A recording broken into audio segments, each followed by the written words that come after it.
Hi, I'm Lori Jones, President and CEO of Avasec Communications and host of the Integrate and Ignite Marketing Podcast. Join me and my guests, some of the world's top innovators, disruptors, and visionaries, as we explore bold and brave marketing strategies for scaling and growing your brand. In today's episode, we have the incredible Tiffani Bova joining us. Tiffani is a global growth evangelist at Salesforce and an expert in sales transformation and go-to market model innovation. She is also the author of two insightful books, Growth IQ and The Experience Mindset. Tiffani shares some fascinating insights about the impact of technology, processes, training, and culture on both employee and customer experiences. She'll dive into case studies and examples, including the unconventional success of Airbnb and how the company prioritizes employee and host satisfaction. This episode is jam-packed with valuable insights and practical advice for marketers looking to enhance both their customer and employee experiences. So without further ado, let's dive into this enlightening conversation with Tiffani Bova.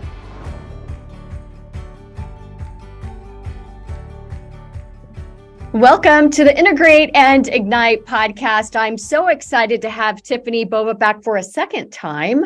Welcome to the show. Oh, thank you for having me, Lori. I'm thrilled to be here. I tell you know what, you always have such incredible insights regarding team alignment as it all relates back to communication and sales and just all these incredible topics that you bring to the market through not only your voice and speaking engagements, but now you've got a new book that has just published as well. Tell us some more about your journey, how you came to the realization that this message was important to the marketplace. Sure. Well, it's pretty quick, but I was a practicing sales marketing and customer service leader. So I think some of those insights come from actually having done a lot of what I talk about and sometimes not doing it very well. And then over time, learning how to do it better. And then there's always that, hindsight's 2020. Absolutely. The lenses are clear. Yeah. And then I spent a decade at Gartner Group as a research fellow covering sales transformation, go-to-market model innovation, like indirect channel strategies.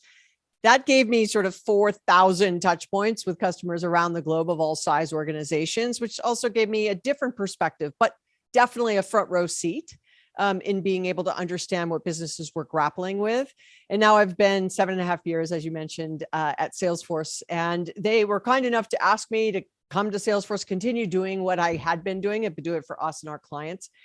And because I don't have a practicing role every day, Right. where I'm managing people and revenue, I'm not in sales or marketing or customer service, I can really spend time with clients understanding what are the challenges as well, what best practices are out there, and also what pitfalls people have learned. And how can I take those and really share it in a way that is more scalable than a one-on-one conversation, right? Yeah. So I wrote my first book in 2018 called Growth IQ.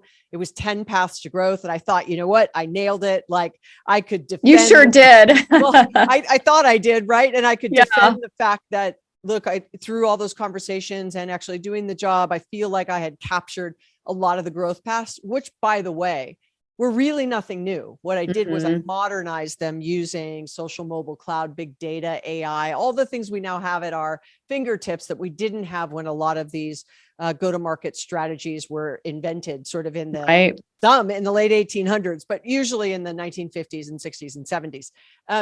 And my very first chapter was customer experience. And I was like, look, live and die on the hill, if the customer's your true north. If you're on this side of the hemisphere, it's like everything should be customer centricity. Right. And lo and behold, I only mentioned employees in sort of the 60,000 words of that book, maybe 100 times, 150 times, maybe, like word wise. Right. So very insignificant. And so joining Salesforce really showed me it was a huge miss for me. Right. I had not paid enough attention to the keepers of the brand promises that are made every day, which are the employees. Employees.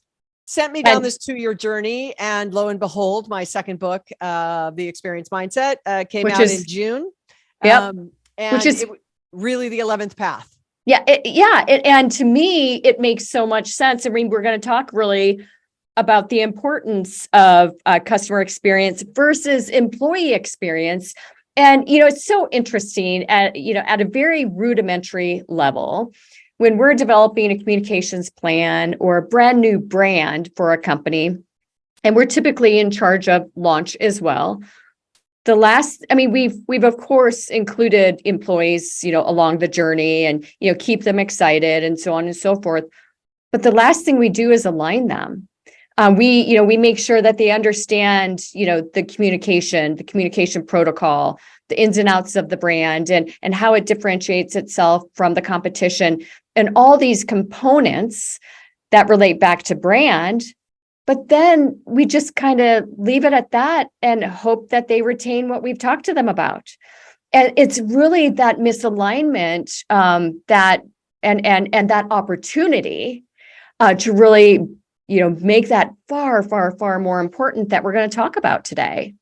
Yeah. And I would say I'm going to challenge just one little thing you said, and on purpose, because like the name of the book is Experience Mindset. Mm-hmm. And my whole goal is to shift mindsets just a little bit. Right. And so it isn't customer versus employee. And I'm going to hone in on the word versus. Right. Mindset shift is it's customer and employee, and very important. And that requires us to, instead of saying, I'm going to do this for this group versus that for that group, that it's never it's never an or, it is always an and that is the shift. That is the shift of that mindset. I hope people take away from the book. And that's why I think I just think this book is so incredibly important.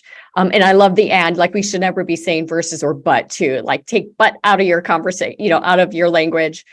So I love this. Why do employees get left behind or pushed aside, or there's not enough focus on the impact that they can have on this very important topic? So I want to believe, I hope this is the truth, right? It was an unintended consequence, meaning over the last, I'm just going to talk about sort of the time I have been doing what I've been doing. I've been in and around tech now for almost 30 years, that the royal we have spent billions of dollars on reducing effort for customer in their interactions with us, buying from us, getting service from us, getting information from us, right? Pre-internet, it was very different. Early in the internet, it was 10 clicks to buy something. Today, it's voice enabled, one click. It's much easier. You want service, maybe it was a phone call, or back in the day, it was a fax. Now it can be that you go online, start chatting very quickly with a bot until it gets to a point where the AI says, okay, now this is something I'm going to forward to an employee, to a person, because it's gotten out of that basic FAQ that I can answer, that we've tried to really streamline, remove friction. We've journey mapped for customers. We've done all these things. But the unintended consequence of that effort the sort of spend and focus to reduce the effort for the customer in order to improve their experience with us has pushed that effort to the employee. Right. So the question, would we ever ask our customer to go to one website, one tab on their phone, desktop or, iPad, something like that, one tab to find out information, one tab to buy, one tab to enter credit card information, one tab to enter shipping information, and then one tab to track the shipment? Would we ever do that to customers? Now, you might, but you wouldn't keep your job, nor would the company grow. Nor the customer. Right? Yeah. Where would you keep the customer? So why in the world do we do that to our employees?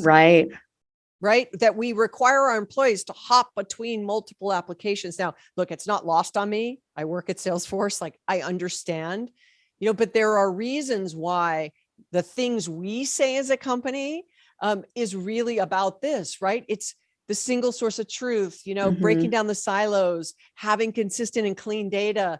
That is really about employees being not only more productive and effective, but being able to do their job and serve customers Right. in a way that customers want to be served. Personalized, predictive, all the buzz terms we use isn't for a PowerPoint presentation. It is really about helping employees help customers be more successful.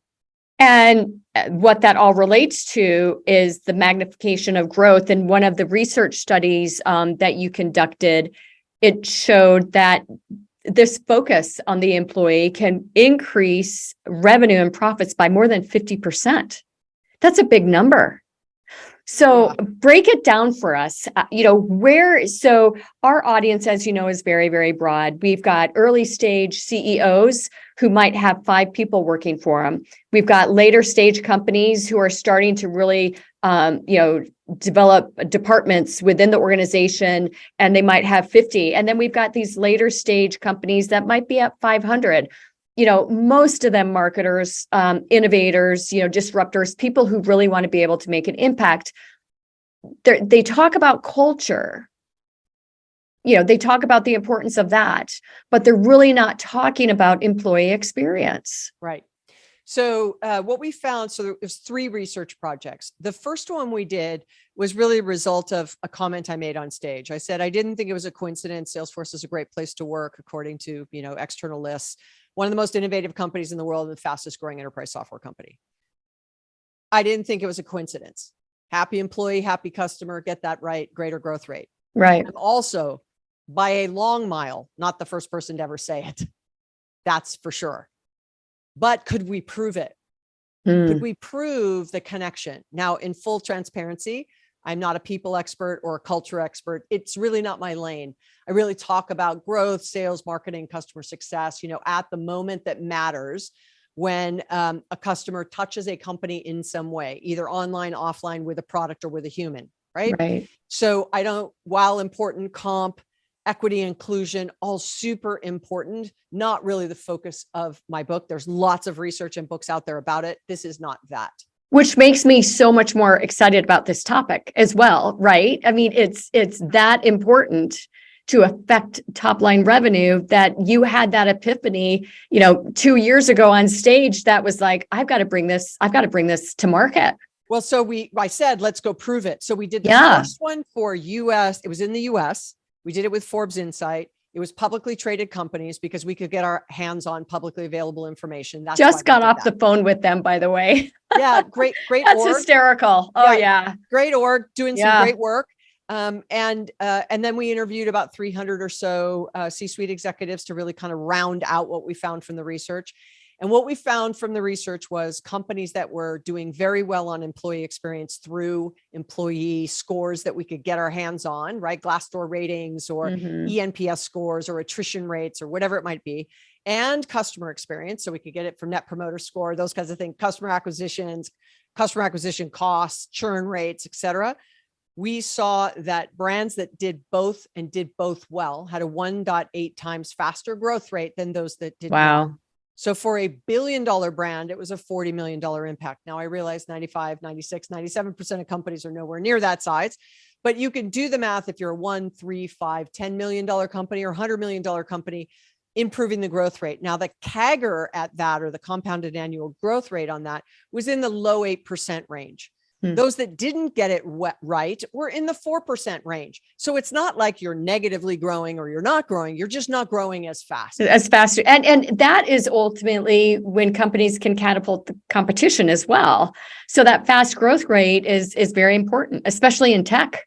Yeah, well, I'd say that we remember the experience we have with a company much longer than the price that we've paid. Right. And so, unfortunately, companies tend to be product led. Like our product will sell itself. It's the best in the market.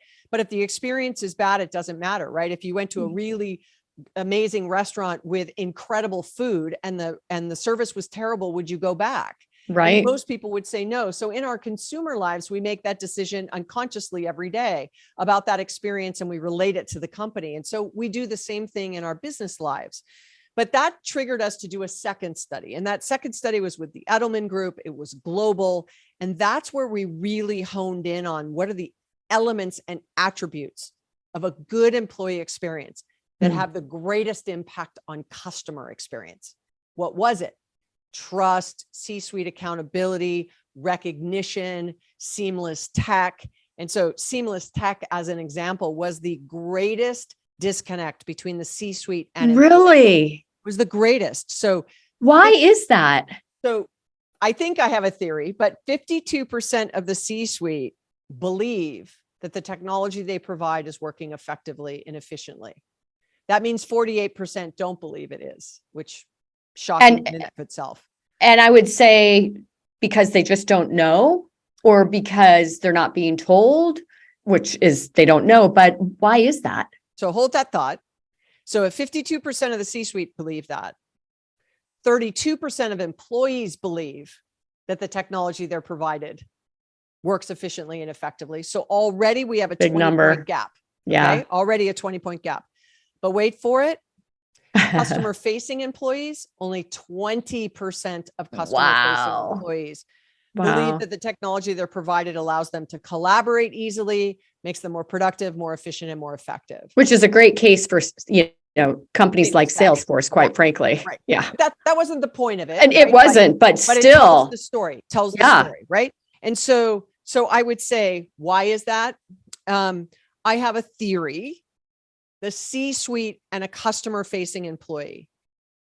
How often does the C-suite actually use the technology that the frontline employee uses? That's right. How often do they log into the CRM to actually look at what's happening in an account? How often do they log into the service ticketing system to see what tickets are open and how long are tickets sitting? And, or to your point, are they getting a roll up where someone is telling them in a single slide dashboard, here's what's happening in the business pipeline is, here's our forecast, here's the call center volume. They're not in it. So when you're not in it and you're not using it, right? You don't know. You don't know. There's no understanding. There's no understanding, or people are telling you, and because you've spent a lot of money on tech, you go, oh, like I've spent all this money on tech. I just can't get caught up in that. So, there is the biggest disconnect, but underneath that is broken processes, siloed and data, access to data. Then it gets into things like career development and coaching. I don't know how to do something. I'm not trained on how to do something. So once again, at that intersection, when a customer and an employee touch in some way, you want your employees to show up with, the best that they can. And so that started to solidify for us. Okay, now we're starting to understand those elements, right? Which then triggered the third study, which is the one you. So let's stay on that for 1 second, if we can. Sure. What effect does just tech? I mean, communication process, feedback, the feedback loop, pay, time off, all those sort of things, Super ladder important. up on some level. But I'm interested to know how the tech impacts client retention and client upsell and employee retention and employee additional opportunities to stay with the company. So I'll give you an example. There was a client that I was working with in Toronto a number of months back. And it was just, we were having a dinner with the client, and we were just talking about the research, and I was talking about seamless tech and processes. We're very similar to what you and I are discussing right now. And they looked at me and said, well, let me give you an example, Tiffani. I said, love that, right? It takes us about 20 minutes for a customer service agent in our call center to facilitate a return for our customers. 20 minutes for a return. So then you go, okay, like, can you imagine being that call center representative and you're, training or driving or walking or biking to work every day going, I can't wait to do 10 returns today, right? Because it will just eat up my whole day. That's what I'm going to do. I'm going to listen to a customer complaining they have to sit on the phone with me. I'm going to have to jump between 8 applications. I got to go get 2 approvals. It's mundane, monotonous, repetitive work. Driving no joy for me, not requiring any critical thinking. I'm adding very little value. I'm just doing all the things that the system was never designed to do. And I'm picking up all the pieces. Right. And so Now the customer has had a 20-minute return call. Lag time is how they're going to look at it. Not a good use of their time. They're going to say, doing business with this particular brand is just such a hassle, especially if I have to do a return, right? I'd rather just keep it than return it because I just don't want to waste 20 minutes. And, that's on a good day. Sometimes it's longer, sometimes it's shorter, kind of a thing. And then the employee is just burnt out, right? Because I have to switch between all the applications, like I said, right? Would you ever do this to employees? Well, clearly we do, because the enterprise has an average of 1,061 unique applications. Wow. That's an enterprise. Right? Yeah. So a small business is going to have smaller, but take the percentage that I'm about to give you, and only 27% of them are integrated. Right. So who bears the brunt of that lack of integration? The individual. Employee. Yeah. So now let's go back. Am I super excited about work, or am I sort of quiet quitting, right? I'm here because I need the paycheck. It's drudgery work. It's not that exciting. I'm not learning anything. I'm not sort of expanding my mindset. I'm just mindlessly clicking and poking and going and standing up and getting approvals. And then, as a customer, so going back to your question, what is the impact of tech? That's a combination of tech and process and training and people, right? So in experience mindset, I hit all four: people, process, tech, and then culture. Because culture sets the tone for those decisions, that or customer or employee, right? That's the cultural tone instead of an and. And so, I can rattle off where we've seen AI really improve productivity and the bottom line.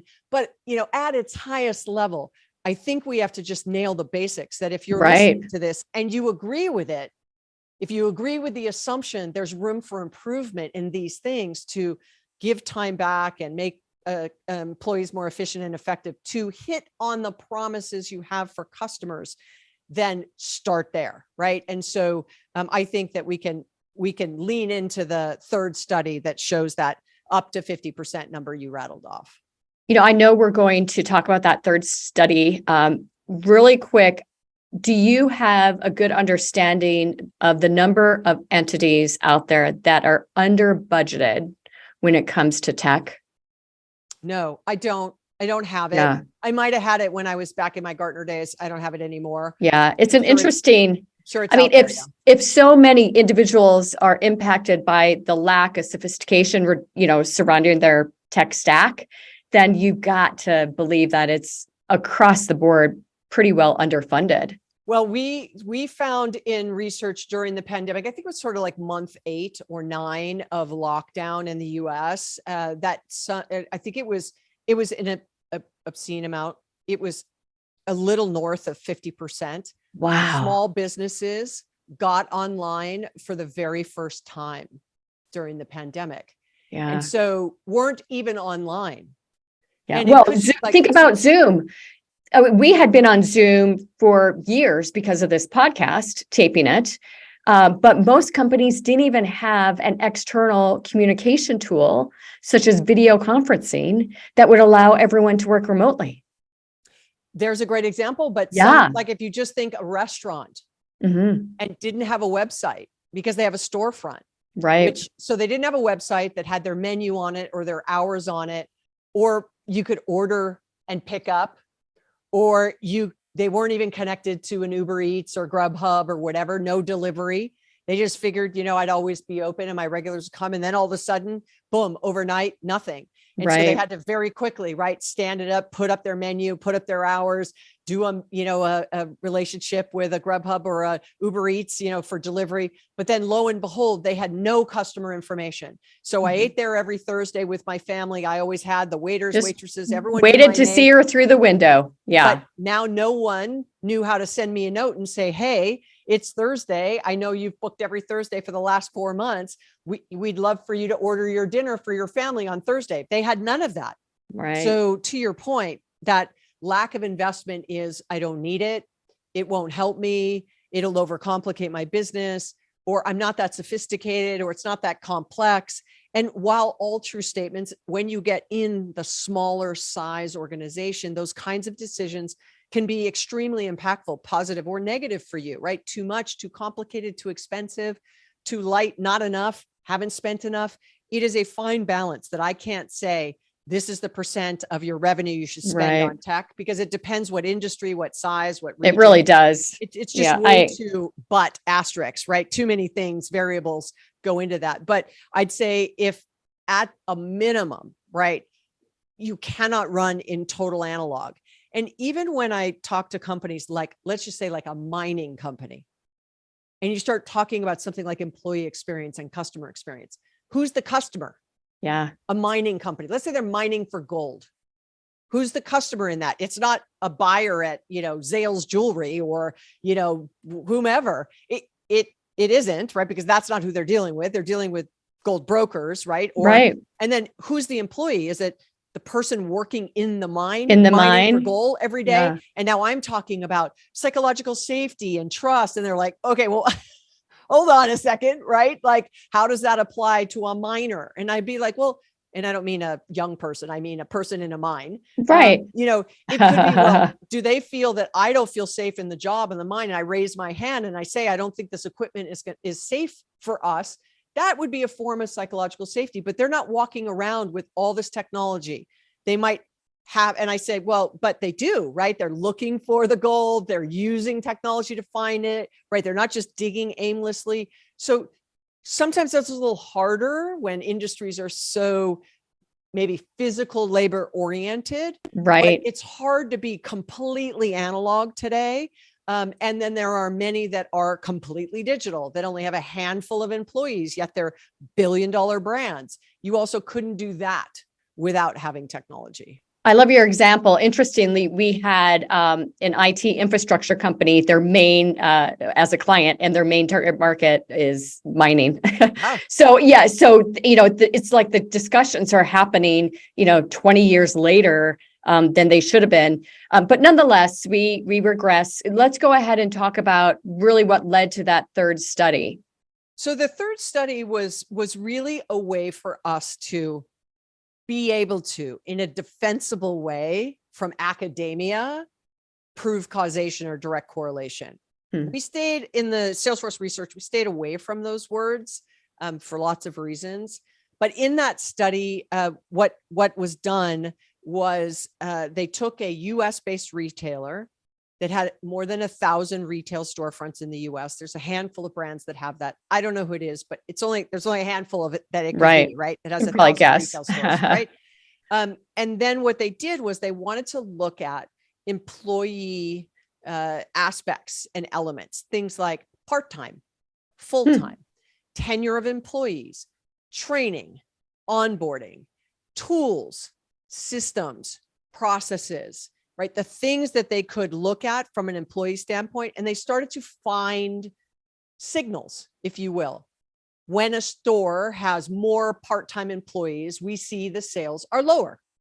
When they have a more higher level, right, it is higher because they are more committed, right? Part-time might be, it's part-time, I work 2 days a week. It's a paycheck for me. Not that there's anything wrong with that, right? But it's a different attitude of, I'm here 5 days a week.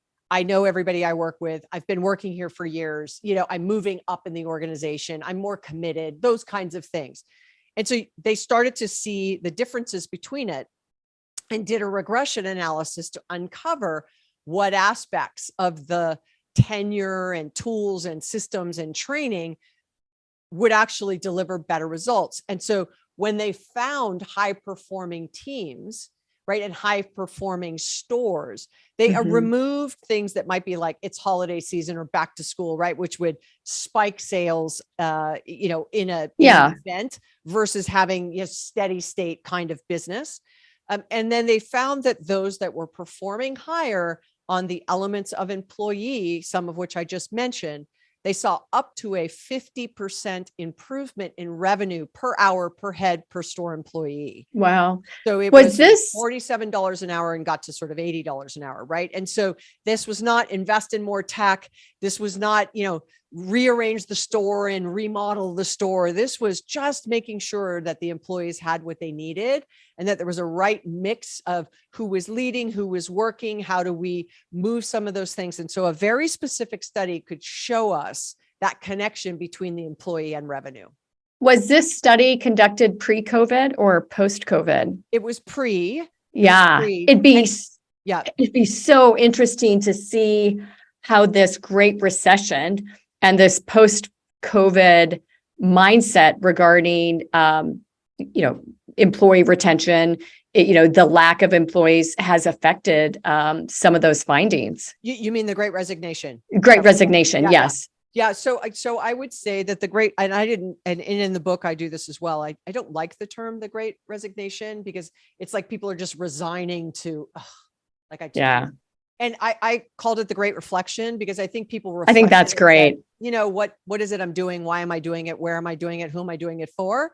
And do I want to keep doing that? I think it was a reflective thing versus just resigning to it all. But that's me. But I think what you've just said, there's a lot of meaning behind it, which is why this topic is so important to you as well, because it is exactly what you're talking about. It's, a reflection on what they've been doing, and they're asking themselves why they've been doing it and just saying, you know what, there might be a better way for me. Might be a better way for me. And so I think that the Great Reflection and quiet quitting is an absolute manifestation of the lack of investments made on employee over the last multiple decades. Right. They've just had it. It just cracked open that I'm just like, you are burning me out, like that, 20-minute call, right? I am just wading through broken processes and systems. I keep telling people no one cares. And if you don't care, why do I care? Right. If you don't care to fix it, why do I care to tell you? And so now I'm just going to collect a paycheck, the quiet quitting, or I'm out. I'm just going to start my own business, or I'm going to go do something else, whatever it might be. And so I think that and through the research, we found this as well, that unfortunately nobody owned employee experience. 1, 2, even though companies were collecting employee data, they did not know what to do with it and action it, which meant nothing was happening with that data. And the third, that even though executives globally pretty much said, look, I care about my employees, I take it as a personal responsibility and remit for me to make sure my people are happy and engaged. In the end, unfortunately, it's focus on the customer above all else. Yeah. So, it's this sort of tension of that or conversation, right? That we started this out with, instead of looking at it as an and. Who should own customer or employee experience? Yeah. When I started to share the research, it was still during the pandemic. I did about 100 roundtables with 8 to 10 executives. I love that. Around the world. And when I was sharing the data, I heard these 3 things. If it's so obvious, why isn't everyone doing it? Like, again, this is nothing new. Like, it is intellectually obvious. If your employees aren't happy, your customers probably aren't happy either, right? And so, and I wasn't the first to say it. So if it's so obvious, so then I would come back and go, I don't disagree. It's really obvious. But let me just give you a couple stats, sort of what I just mentioned. No one's owning it. No one's looking at the data.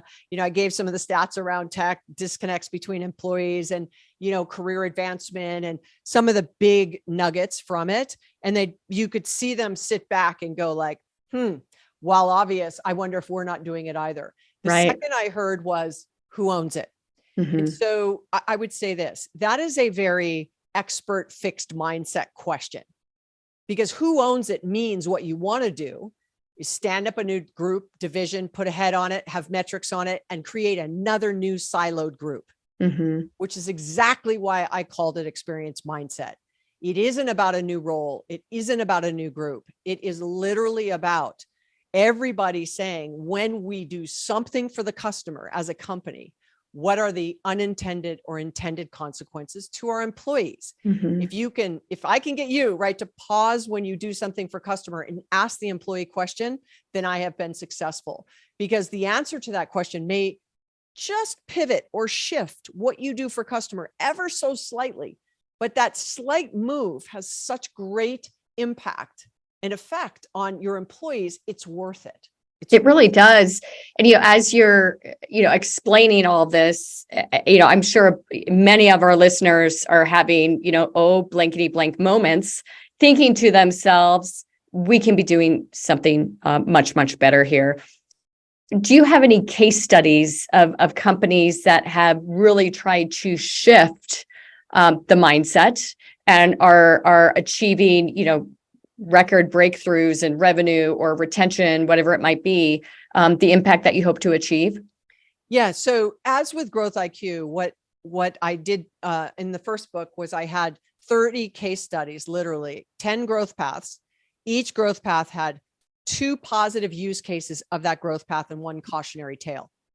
It is impossible for me to do from cradle to grave of a company. So I grabbed a point in time where they made a decision to launch a new product or go into a new market or focus on customer or, improve their sales process, like, one of those paths. Right. So I couldn't do the totality of a company. So I would pick points in time. And I tried to replicate that in experience mindset, points in time, because I don't ever want people to think that company A read my book, implemented the experience mindset, and then went, right? Because the book wasn't out. So I would find best practices that resembled that experience mindset and call those out for a point in time again. And so there's an entire chapter on just experience mindset. And the company that I use as an example was Airbnb. And what was interesting about using Airbnb is many of their quote unquote employees are not employees at all. Right. They're hosts, right? They are hosts that are part of their network. So are those hosts employees? Well, not in the classic term, right? They're not on Airbnb's payroll, but they make money from Airbnb and they have a huge influence over the success of the company, yet not employees. So influencing them, or your Uber drivers, right? Or anybody who's in the gig economy, right? In that sort of ecosystem, that is the greater stakeholders that are those people that are representing your brand. Right. You could say even State Farm Insurance. They might be agents. Those independent. Yeah. Independent, right? Or financial advisors. Or, I mean, there's examples, all over where they are an extension of, but not an employee of, still very important to the success.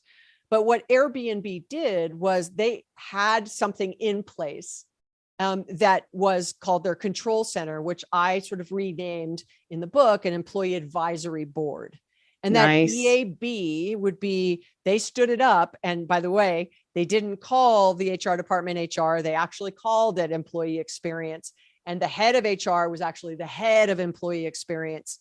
And they had this very holistic view of like, it's not just the people who work here, it's our hosts, right? It's the cleaning crews that we employ, right? In order to clean our hosts' environments. It's the tools, it's the apps, it's everything we do for that away from home experience that, grows our brand, right? And grows the company.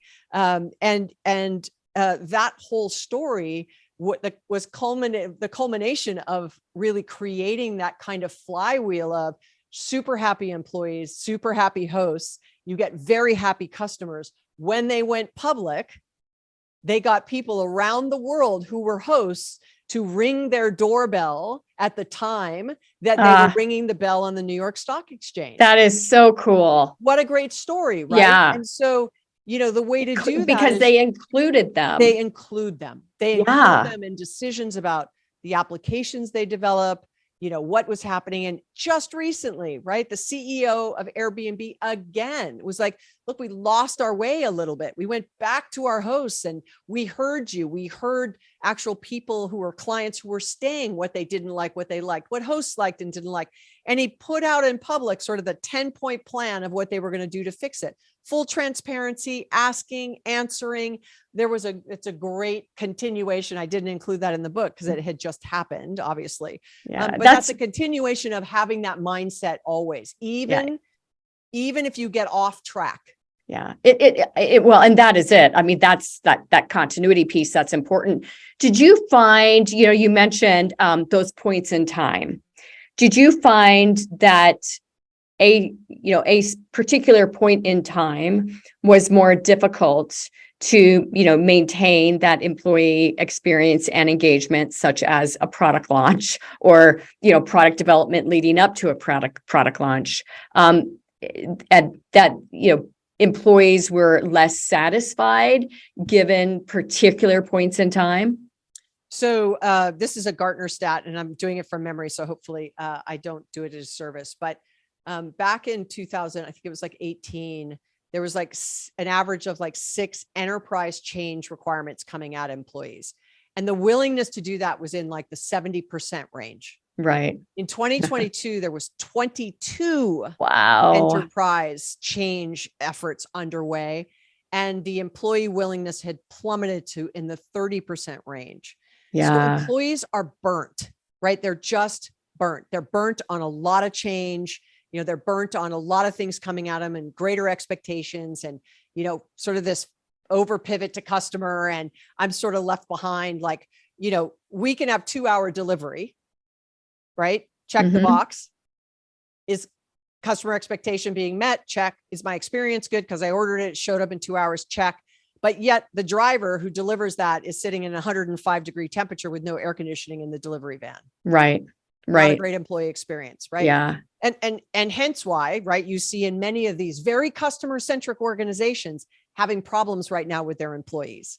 Yeah, with Starbucks or an Amazon or right, you've got unionization. You've got, well, we're all really happy with streaming. I'm in the Southern California area right now. I'm in the thick of, you know, the Hollywood area, and we've got the SAG strike and the Writers Guild strike happening because, you know, we're happy as customers with streaming, right? But are the people who actually do the work happy? Not so much. Yeah. So, you know, it is a unwillingness at just that sort of speed. So I would say to you that it isn't so much about that point in time of like maybe products, but a lot of change, like in a big change. The amount of change happening. Yeah, in a change motion. Now, if you are a startup, a very small company, and you have like, you know, less than 15 or 20 employees, which is the majority of, you know, businesses across the world, how can you pay attention to this and then affect change if you are a singular leader, right? Right. And you're playing many, many roles. And maybe some of that is outsourced, like your HR person is an outsourced or your IT is outsourced. That if you make a decision to really look at this and fix it, it will become the platform for your culture. You can attract, retain, maintain, motivate talented people. That's what you want to have happen. And if that's happening, you grow. And if those two things are happening, your revenue goes up and your profitability works together. Happens. You can hire more people and you become a 30 and 40 person company. When you're smaller, you can fix these things more quickly. As you get larger, opportunity. As you get larger, it's more complicated. And if you really are an enterprise size organization, you sort of hear this and go, whoa, like this is a 2-year multi-million dollar big, hire a change management group, and hire a consultant and do all this work. And I would say start small, with a team, a division, a warehouse, a region, a product launch group, like make it something that you can actually, like that experiment, right? In the retailer, it wasn't, we looked at every store. We grabbed a handful that were representative so we could find the behaviors that we could then identify that people could shift. So you could do that. The larger the company, the bigger the spider web, the more broken the processes, the more complex the tech stack, the more lack of integration. If you're a small business, you might have one tool. That's easier, right? To start. So you got to start somewhere. They always say the hardest point in time is recognizing that the change needs to take place, no matter what it is that we're talking about. So with that in mind, let's assume that the CEO or the VP of HR has recognized that something needs to be fixed. What is the next best step for them? So I'm going to tell a personal story on this. In my last leadership role, I was running a division of a Fortune 500 company. And I knew that we could be doing something better.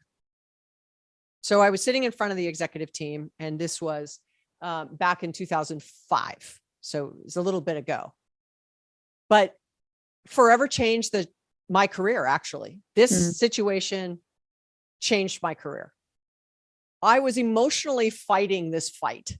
Like, it is the right thing to do. Like, it's better for, I was passionately trying to convince and persuade this executive team of a Fortune 500 company that there was a better way to do it. Now, I don't know why, no, at the time I didn't know why. No, was it because they didn't trust my opinion? Was it because I wasn't, they didn't think I had enough experience? I don't know the reason. Right. I don't know the reason. Is it because I was a woman? Because back then in tech, I was one of a handful. I don't think it was that, but whatever. Nonetheless, whatever the reason, we brought in a consulting firm, AT Kearney, actually ATK. And we did a project, and lo and behold, it proved out what I was saying was in fact valid. But now it showed up with assumptions and numbers and ROI and a workbook sort of spreadsheet that we could plug in these assumptions and how many people equated to this and that. And, the executives agreed to the assumptions. We plugged them all in, and lo and behold, it got us to a number. And the executives now were fully on board.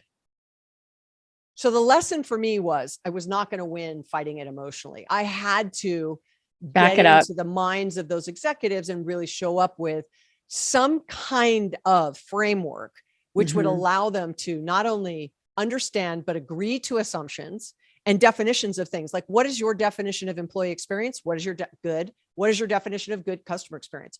What are our chosen KPIs? What does good look like KPIs? What does bad look like KPIs? Who's responsible for those KPIs? I mean, you kind of have to step through the exercise. And coming out the other side, then what also happened was, back to my story, was they wanted me to cut my headcount by a third. And so I was like, okay, right. But they wanted a third, and they wanted the same revenue numbers. And so when I did it in the spreadsheet that you're going to get rid of, 40 people who work for me, it changed the numbers significantly on what I'd be able to deliver.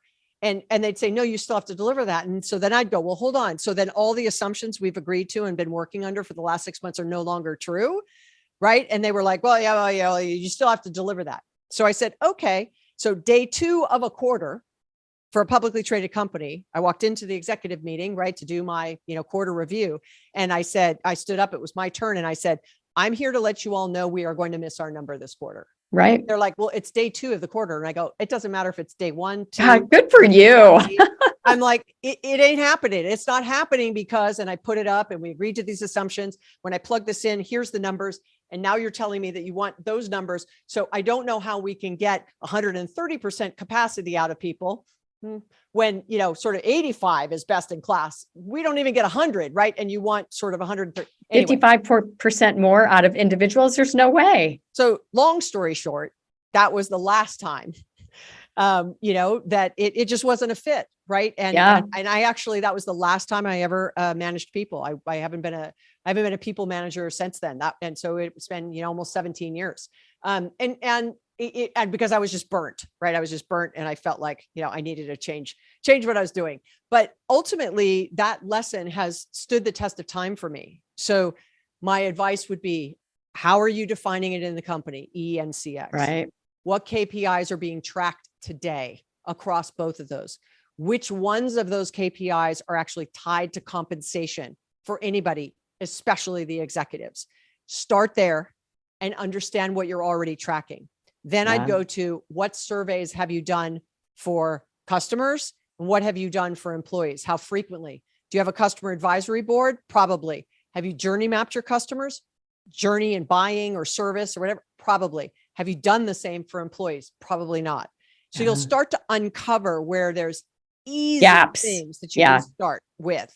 Once you get through those basics, you should then have some assumptions and sort of a working plan of where you can begin to make these adjustments.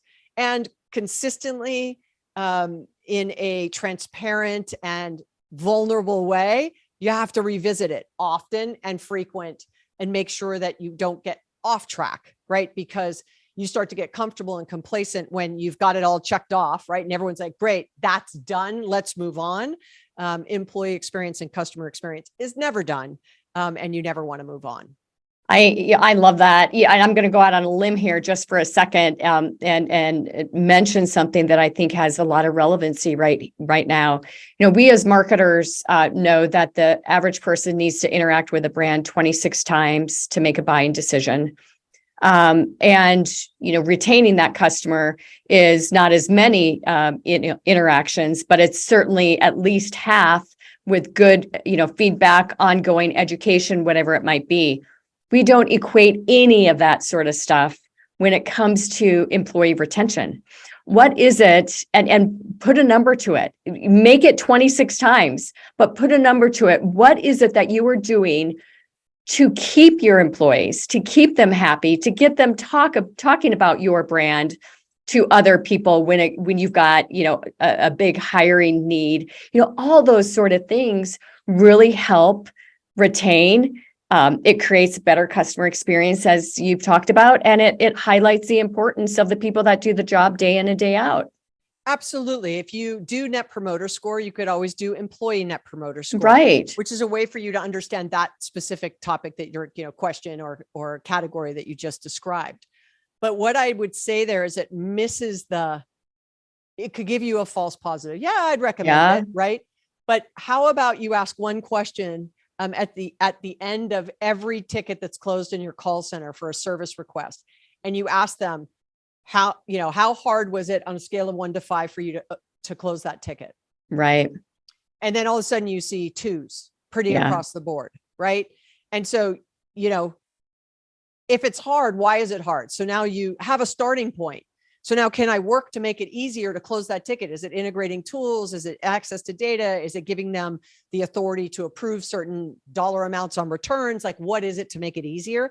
And you see it go to 3 to 4. Do you see net promoter score or customer satisfaction score increase during that time? Can you connect the two, right? To see when one goes down, is the other going down? When one goes up, does one get worse or better? I mean, those are the kinds of questions. Once again, this isn't an or, this isn't a versus. This is understanding the connection between the two, more than just it being obvious and logical. And we could talk. We're running late. We could talk for another hour, I think. But before we sign off today, I've got this question. How does hiring come into play here? Because you definitely do want the right people in the right seats. How can you take employee experience and develop some KPIs for hiring the right people? So I'm going to use us as an example, Salesforce. So, even though, as I mentioned, we're a great place to work globally, if we're not in the number 1, we're in the top 5, probably pretty much around the globe. And I'd say that even and consistently for a long time. Right. When I was writing the book, it was a little more than a year now, maybe 14 months ago. We stood up an employee experience team for the very first time. So even a great place to work, even one of the most innovative companies in the world, and even the fastest growing software company, there are always blind spots, right? There are always, what we understood though, was during the pandemic, we'd done 2 massive M&A activities with Slack and Tableau. That's always hard. We had a bunch of people coming on where no one was in the office, right? Everyone was locked down. We were onboarding a lot of new employees besides the M&A. And they weren't going through our normal onboarding process, because our onboarding process was in person. Right. There wasn't this sort of virtual version of it. And so we had thousands of employees that had never made it through our standard onboarding. So their effectiveness in the first 6 months, we were losing people, in their first 6 months or 8 months or a year, which we had never seen really at those levels before. What was different? Anyway, long story short, it was about the hiring and onboarding. Right. And so the first focus on that employee experience work stream was, how do we make that more seamless, more frictionless, more friendly, more brand centric, more culturally inclusive, even if it was virtual versus, in person, a hybrid version of it. How do we do that? And so you just grab a chunk, and then it may be, okay, how do we get them to get their credit cards or set up in their, in their corporate phones, and then there's a chunk that, okay, now how do we get them certified, and trained using Trailhead? That's a chunk. Now, okay, now it's their first review process. Like, how do we, you get the point? Yeah. So it goes, we have journey mapped customers. We've split that hair, like you rattled off 26, impressions. And then the other one is they're 60% through their buyer journey before they ever reach out to a salesperson. And the average buying team is now 6.4 people. We can rattle those off in the marketing, sales, customer success world like the back of our hand. Right. Can you say the same thing for employees? Yeah. And that's where the need is. Yeah. Tiffani, I have loved our conversation today. The book is The Experience Mindset, and you can get it anywhere. And I would suggest that you do that today, that our listeners, I know I'm going to go get it. So I will read through it chapter by chapter, and I'll make sure that I follow up with any questions I have. Thank you so much for the insight, for the wisdom, which is always mind-boggling and mind-blowing when it comes to you. We really appreciate your appearance today on the Integrate and Ignite podcast. Thank you for having me, Lori. Thank you, everybody, for joining us.